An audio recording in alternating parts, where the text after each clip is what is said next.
fiery horse with the speed of light, a cloud of dust, and a hearty hi-yo Silver, the Lone Ranger.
With his faithful Indian companion Tonto, the daring and resourceful masked rider of the plains led the fight for law and order in the early western United States.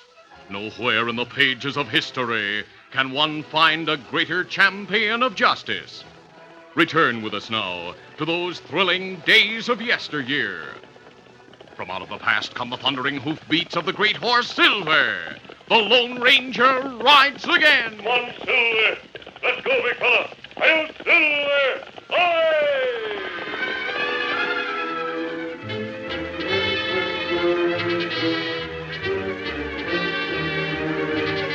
In his camp in the wild horse country of Texas, north of the Brazos River, the Lone Ranger sat on the ground with his back against a tree. Silver stood nearby. Using his teeth, the big white stallion pulled at a knot in a rope that bound the masked man's ankles. That's it, Silver. You've loosened it. Now pull, fella. The Lone Ranger had tied the rope himself to give Silver practice in one of the many things he'd been taught. Now you're getting it, big fella. That's it. Good for you. That's all we'll have time for. Tonto's returning from town. The masked man rose to his feet and patted Silver as Tonto drew rein and dismounted in the woodland clearing. Oh, fella. Easy, Scout. Easy, fella. Did you get all the supplies we need, Tonto? Me get 'em all. And Kemosabe, me see regiment of cavalry in town. In Rushville? Them camp on grass in front of courthouse. There may have been rumors of trouble at the nearby Comanche Indian Reservation. Comanche, peaceful now. Yes, they'll remain peaceful as long as the white men respect their treaty rights. It will take very little to start an uprising. Man in store say soldiers question all white men who go to town. Why? Storekeeper not know that. Did you ask the storekeeper about the wild horse hunters we've been trying to find? Me ask him, and him not know anyone who sell hides. The 4 men we've followed from the Oklahoma border have killed a lot of Mustangs. They must have hides to sell. Not right. Them kill horses like other hunter kill buffalo. Hunting and slaughtering Mustangs for their hides is cruel and wasteful. Kemosabe, Mustang not protected by law. Yes, I know that. Well, how we stop horse hunters? Frankly, Tonto, I don't know. But I want to talk to those 4 men. There must be some way to stop their inhumane operations. Rushville, good place, sell horse hides. It's the logical place. Me only speak to storekeeper. Maybe someone else know men who sell hides. Well, that's possible. Tonto, I'm going to make a thorough inquiry. In Rushville? Yes. You wear mask? No, I'll wear that old suit of buckskins you have in your saddlebag and disguise my face. Then you look like horse hunter. Well, that'll be all right. Kemosabe. Yes? You not got disguise for Silver. No. Maybe someone knows Silver. And them know Lone Ranger in town asking about horse hunters. Maybe better you ride scout. That's a good idea, Tonto. I'll leave Silver here with you. Now get out the buckskins while I change my appearance. Uh-huh.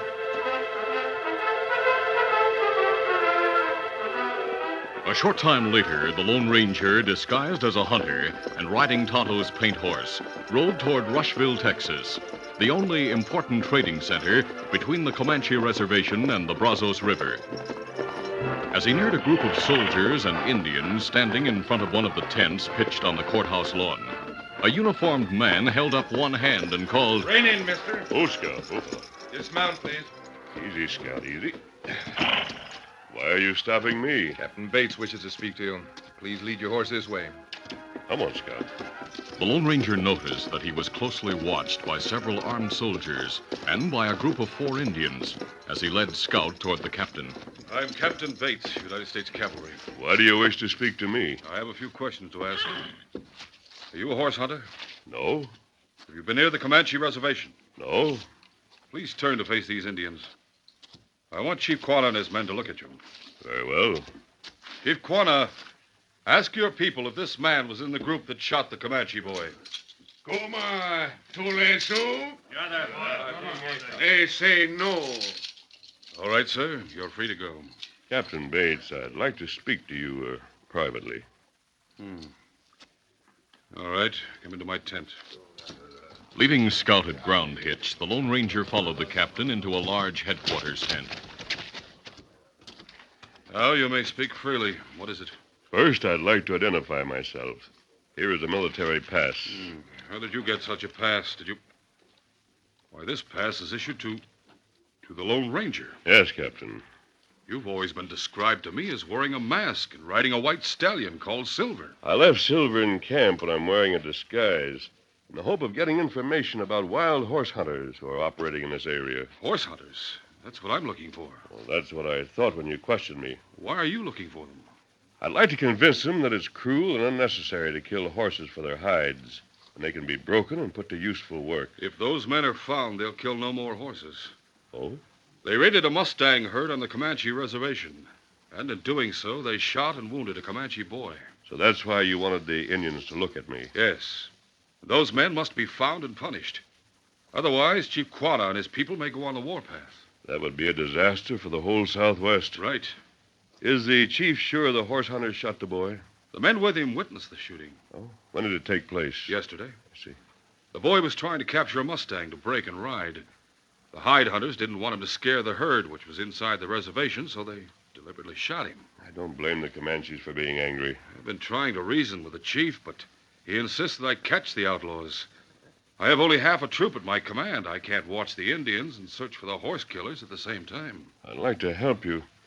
Do you have any information about the horse killers? Yes. They've been identified by detailed descriptions the Indians gave us. Hack Morris is the leader. Oh. 3 members of the Yarrow clan are with him. They're Rube and Nick Yarrow, who are brothers, and a cousin named Poke Yarrow. I've heard of Hack Morris. He was a close friend of a killer Tonto and I helped capture. I'll be grateful for any help you'll give us. But time is short. I'll try to keep the chief in town for a day or so. I'll report to you as soon as possible, Captain Bates.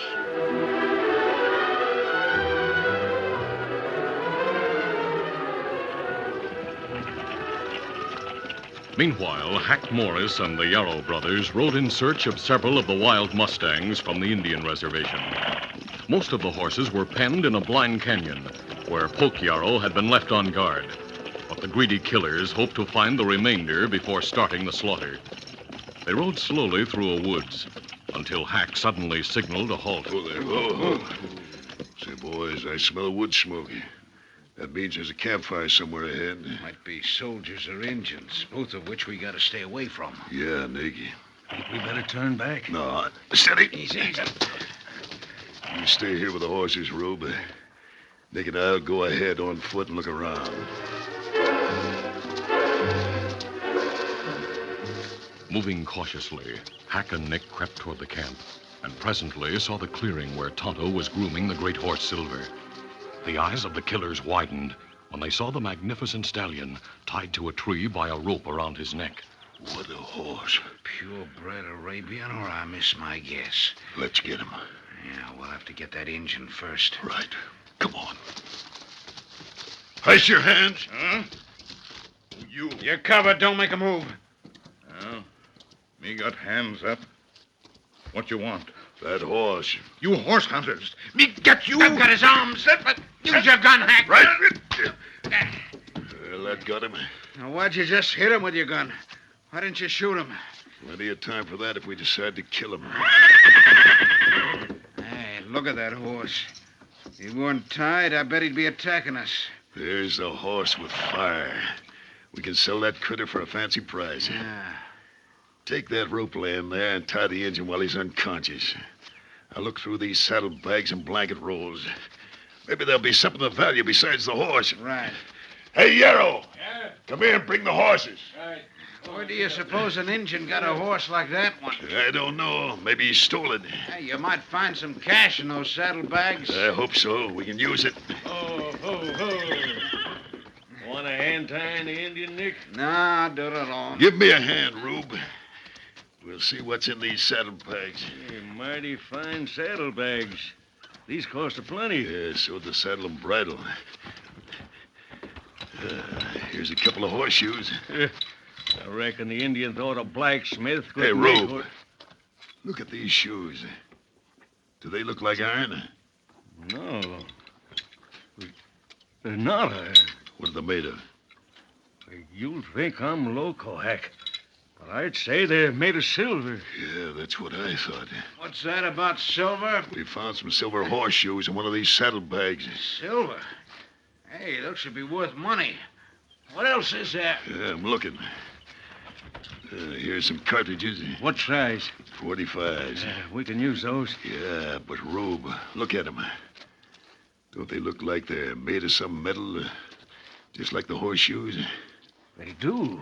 You mean to say you found some silver cartridges? Yeah. Let me see them. Have you finished tying the Indian? Yeah, he's hog-tied and gagged. Is he still unconscious? Yeah. Here are the cartridges, Nick. Wouldn't you say they're made of silver? Yeah, they sure look like And it. here are the horseshoes. Hey, boys, I've got it. What's that? Huh? I know who owns this horse. He's a man who uses silver bullets, rides a horse called Silver, and travels with an Indian pal. The Lone Ranger. Yeah. That engine on the ground is Tonto. And this is the horse named Silver. Now, we gotta have this horse. What about the engine? Should we drill him? Nah, I've got a better idea. We'll take him with us. Why? He might come in handy in case we have to make a deal. If the Lone Ranger gets close enough to us to make any trouble, we'll let him know that the life of his pal Tonto depends on our freedom. Good idea. Hold the engine as hostage. Now, let's get that horse. Hey, looks like he'll fight. We'll put 3 ropes on him. Easy there. As the 3 horse killers mounted their horses and shook their lariats into loops, Silver sensed their intentions and whirled in his tracks, looking for a way of escape. But he was tethered to a tree. Throw, Hack. You're closest. Here goes. I got a loop on him. Feeling the rope on his neck, Silver reared and trumpeted in fury. Hold him. There, I've got rope on him. So have I. Held by 3 tight lariats tied to the saddles of 3 strong horses that knew their work and braced their legs, Silver fought vainly to free himself. He bucked, reared on his hind legs, and threshed the air with his forefeet while he screamed with fury. Keep your ropes tight. I'll cut him loose from the tree. Yeah, we'll have trouble getting this horse to our corral in the canyon. I don't see how we can do it if one of us has to carry that redskin. Never mind the redskin. Leave him there. Let's move the horse. Get him. Get up there. Get him!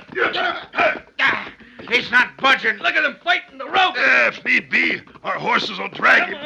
Now all pull together.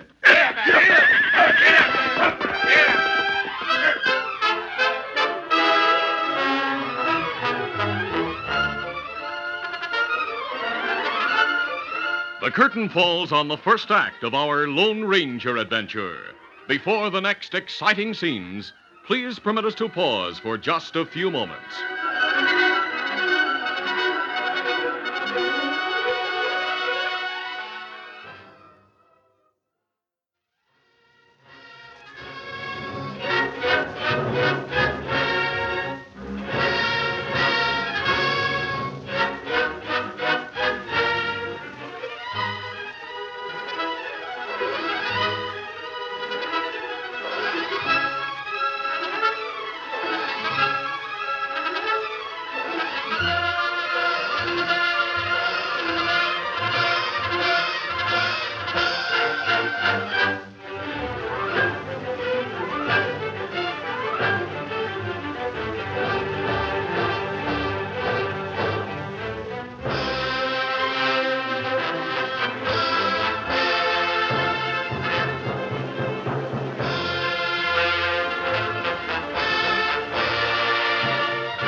Now to continue. With 3 ropes pulling on his neck, Silver was forced to accompany his captors. But he fought every inch of the way, tearing up the sod and leaving a telltale trail. The 3 riders and their mounts were almost exhausted when they reached the box canyon with Silver. Hack yelled, Hey, Poke! Let down the bars so we can get this critter in. Right, Hank. Poke Yarrow, who had been left behind to watch the penned Mustangs, ran to the fence that closed the mouth of the blind canyon. The fence consisted of horizontal rails, tied 4 high, to stout posts driven firmly into the ground. Just a minute, fellas. Untying the bars in the middle section of the fence, Poke lowered them to the ground. He waved his hat at the frightened Mustangs inside the fence. Get back, you ornery critters. Then he drove the milling herd farther back by firing a gun into the air. Now bring the critter in. Get it back. Get along, you white varmint. Get. I'll take your hide off with this whip.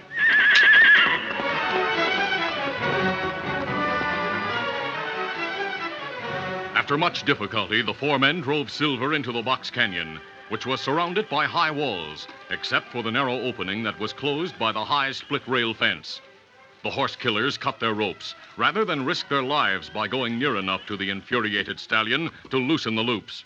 Then Rube said, We left a trail a blind man can follow. Yeah, that means the Lone Ranger will be here. We'll go back down the trail a little way and ambush that masked man and his pal. I've been hoping for a long time to get them. You have? Yeah. They're the ones who cut a pal of mine a while back. He was hanged for murder. Name was Clem Ashley. Clem was one of our kin. His mother was a Yarrow. I didn't know it was the Lone Ranger who got him. Now we all got a score to settle with the Lone Ranger. Let's go and wait for him.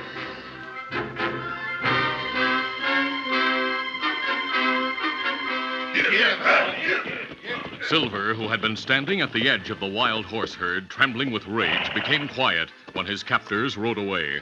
He shook off the loosened loops of the lariats around his neck, then walked to the fence and inspected it from one end to the other. He paused at the middle section, where Poke had let down the bars. The fence was too high to jump.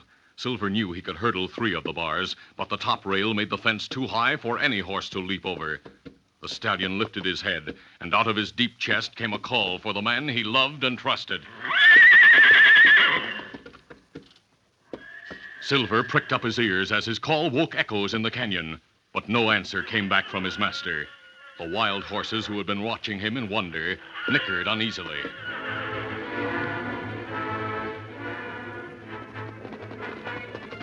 Oh, Scout. Oh, easy, steady.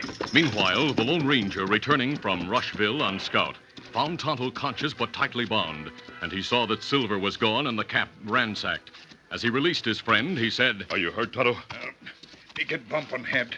But me all right. Who came here? 2 men come, get drop on me. Tracks show that 3 men were here and 3 horses. Well, maybe other man and horse come after me knocked out. Well, they've taken Silver. Oh, me no. Can you stand? Here, Let me help you. You want to stay here while I go after the man who took Silver? me go with you, Kemosabe. Scout carry double. All right. See how the ground is torn up, Tonto? Silver must have put up a furious battle. Me hope him not hurt. The thieves took the saddlebags. Wonder if they found my clothes and mask. You hide 'em in brushwood. I'll see if they're still there. You find 'em? Yes, Tonto. I'll change into my own clothes before we go after those crooks. And while you do that, me put cold water on head. Then me ready to go.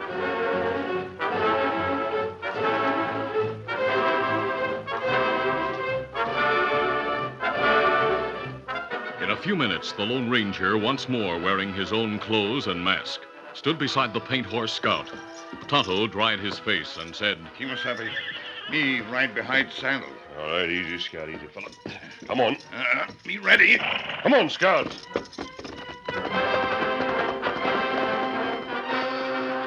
Following the clearly defined trail of the fighting horse, the Lone Ranger and Tonto made good time. The sun was still above the buttes on the western horizon when the hoof marks led them into a maze of canyons and arroyos. All around were possible hiding places for enemies, but the masked man and Indian threw caution to the wind, hoping to find Silver before darkness obscured the trail. Their course took them around a bend, and then they sighted the fenced-in mouth of the open canyon, several hundred yards ahead. Look, Kemosabe. wild horse pen. Silver's inside the fence. We'll dismount here. Oh, Scout. Oh. Easy, Scout. Easy. Me not see anyone round. Easy, Scout. Easy. No, but I Well, think... reach you two. Reach him will fill me the lead. You're covered from both sides. A quick glance told the Lone Ranger and Tonto that 4 Winchester rifles were aimed at them from hiding places behind rocks. They lifted their hands. All right, Pook. You get their shooting iron. Right. At that moment, Silver nuzzled a rope that held one end of the fence's top rail to a supporting post. It was tied with the same kind of knot the Lone Ranger used in training the big stallion. A gleam of awakened memory showed in Silver's eyes. He gripped one loop of the knot in his strong teeth and started tugging.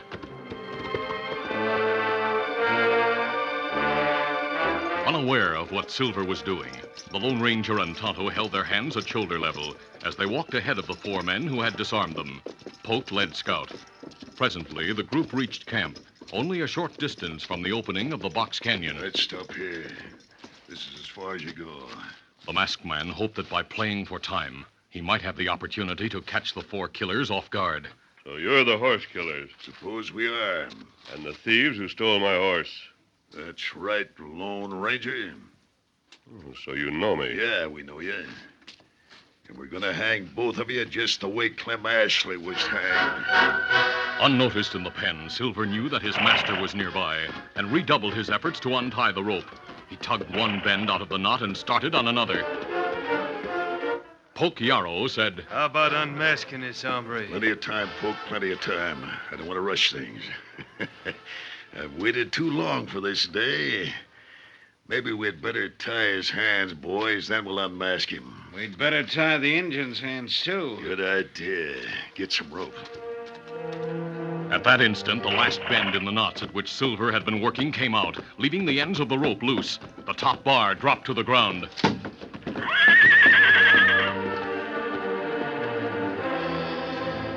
Silver's wild trumpeting startled the hide hunters. Poke, who had picked up a rope to tie the Lone Ranger's hands, looked toward the pen as Hack shouted, Hey, look! The top bar's down. How did that happen? I don't know, but go put it up pronto. Look, the stallion's jumping over the fence. Come on, Silver! Let him scout! In the split second when all 4 killers were looking toward the pen, the Lone Ranger charged at Poke. Come on, Tonto! Poke staggered back from a blow to the stomach while Tonto leaped at Nick. Me take gun! Scout reared high and flailed with his front hoofs at Hack and Rube. Look out, Rube! Scout's hoof struck Rube, knocking him unconscious. Poke had dropped his rifle, but now he drew his pistol. I'll kill you! An instant before he fired, he was struck by the charging Silver. The Lone Ranger leaped toward Nick, who struggled with Tonto. I'll take care of this one.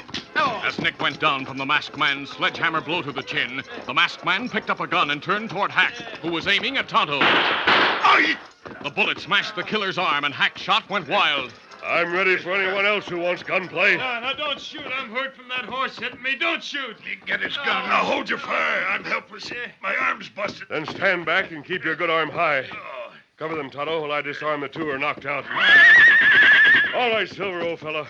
We're in charge from now on. Kimasabi, all other horses jump gate. Good. Hey, listen, mister. I admit you got the winning hand, but you can't kill us in cold blood. The law will deal with you. I admit we stole your horse, That's not why the law wants you. We're turning you over to the Army but the Army. for the invasion of the Comanche Reservation and the shooting of an Indian boy. You tie them to their own horses, Tonto. Several hours later in Rushville, all efforts of the captain to prolong the talks with the Indians had broken down. Chief Quanah, standing beside his Mustang on the courthouse lawn, took the braids out of his hair, then tied a knot in his pony's tail. The meaning of these gestures was not lost on Captain Bates. He said, Those signs, they mean war. It is war, Captain. I know white men. You make many promises. You keep none. I ask you to catch men who kill wild horses on our lands and shoot young Comanche. You answered with many words. You did nothing. Chief, you haven't given me a chance. The only justice Indians ever get is what they make for themselves. So it is war. Now, wait, Chief.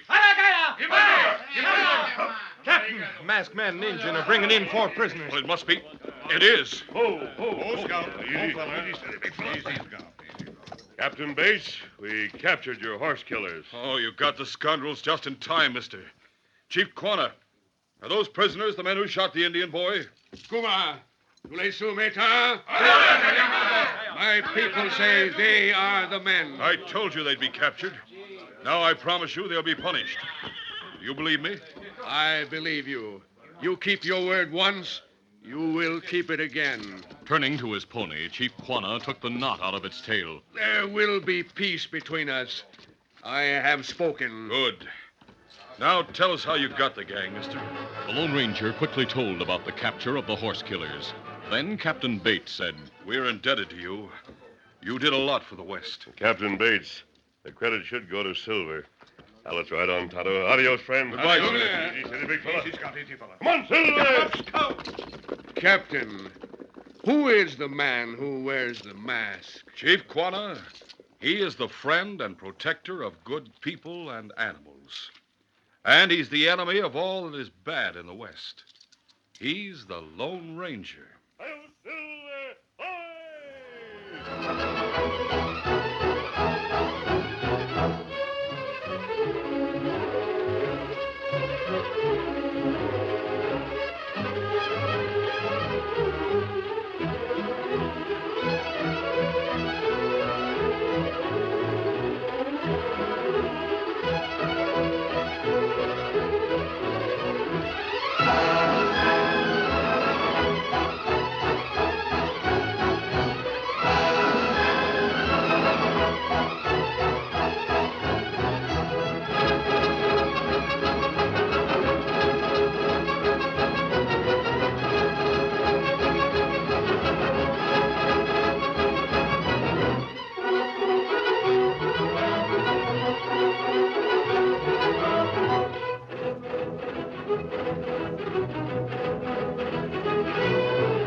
This is a feature of the Lone Ranger Incorporated, created by George W. Trendle, produced by Trendle Campbell Muir Incorporated, and directed by Charles D. Livingston.